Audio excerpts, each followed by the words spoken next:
I wear two hats. I'm a microplastics research scientist and an oyster farmer. As an oyster farmer, I've come to appreciate how one species can engineer and heal an entire ecosystem. As a plastics researcher, I've come to understand how one species, us humans, is capable of creating a pollutant that can negatively impact every ecosystem on the entire planet. That space between restoration and destruction is where my work lives. I was years into global microplastics research when I decided to buy an oyster farm. I was 30, I had no business background, and I'd never actually been on an oyster farm. How could it not be a great idea? I live on a small island in Maine, the largest lobster landing port in the entire country. The ocean isn't just scenery here, it's identity. It's livelihood.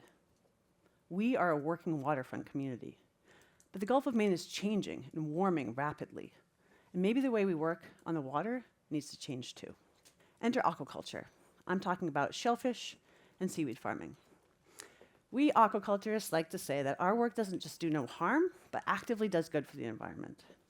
Seaweed sequesters carbon, shellfish filter the water, increasing clarity, allowing marine plants to thrive, creating nursery grounds for fish. Discarded shells combat ocean acidification and form new habitat for crabs, sea stars, and other shellfish. And how eating these species, low on the food chain, is a responsible source of protein for the growing human population. All of this is true, and yet, stay with me. Since most of you probably haven't been on an oyster farm either, picture this. Seafloor, granite mooring blocks. Steel chain, plastic rope. Steel rings, plastic rope, plastic mooring balls. Go back to those rings, there's a long plastic rope stretched across the surface connecting the two. Repeat that setup, side by side, and there you have the infrastructure of an oyster farm. That surface line is where we grow oysters in floating gear, either single plastic mesh bags or a multi-bag infrastructure with large plastic floats. Depending on the size of the farm, there can be hundreds, even thousands of these. So yes, I just said the word plastic a lot. Because the reality is, fisherfolk and farmers on both land and sea rely on it for almost everything. Remember how we said aquaculture was good for the environment? The shellfish are, the seaweed is, the infrastructure isn't. The microplastics researcher in me, standing on my boat, surrounded by plastic gear, was perturbed, to say the least. I knew that plastics were ubiquitous in the fisheries. I'd worked on the back of lobster boats, I'd been a marine educator on tall ships, and I'd done a hell of a lot of beach cleanups. But it was another thing to realize that my farm was now part of that system. I knew we had to get plastics out of the marine industries and out of our food systems altogether. That idea became my passion and my next project. In 2021, I solidly jammed both hats on my head and began developing alternatives to plastic aquaculture gear. I didn't need to change how we grew oysters, just what we grew them in. My husband and I started testing materials that could perform well, scale affordably, and still meet our ecological and non-toxic goals. Turns out, R&D in the ocean is unforgivable. You've got salt water, you've got sun, you've got birds landing on stuff. You have biofouling, so anything that's underwater is going to have creatures and algae growing all over it. You've got constant motion. And in Maine, you also have sea ice. We started with cedar frames, basalt mesh, and cork flotation for our bags. The birds loved them. They tore holes in the mesh and the cork became waterlogged. Then we had stainless steel mesh bags. Functional, but very heavy. Then came the myco buoys, mushroom buoys grown on hemp chaff inoculated with mycelium. They looked beautiful.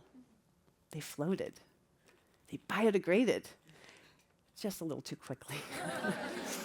We tested coatings to increase longevity. Pine tar, linseed oil, nanocellulose, crushed oyster shells, the list goes on. Nothing really held up. We had some epic failures. Let's just say we have seeded the cove with a lot of oysters. But each failure left us with a little more knowledge.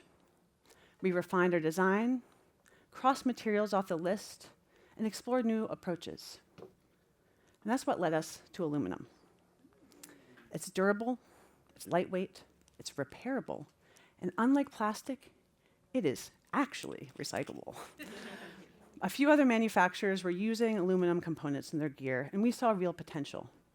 Our latest prototype is mostly aluminum, welded pontoon-style flotation that holds up the multi-bay infrastructure for cedar-framed aluminum mesh bags with natural rubber closures and manila rope connecting it to the surface line. We're now testing for durability, corrosion, oyster growth, while still exploring and experimenting with innovative and new materials. Next season, I hope to test the proof of concept and to build, from the moorings up, the first fully plastic-free commercial oyster and seaweed farm.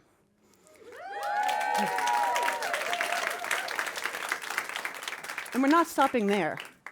We're also redesigning how we power and move both on and off the water. Solar, electric, natural materials, and metal-based systems so that every aspect of our operation lends itself to stewardship.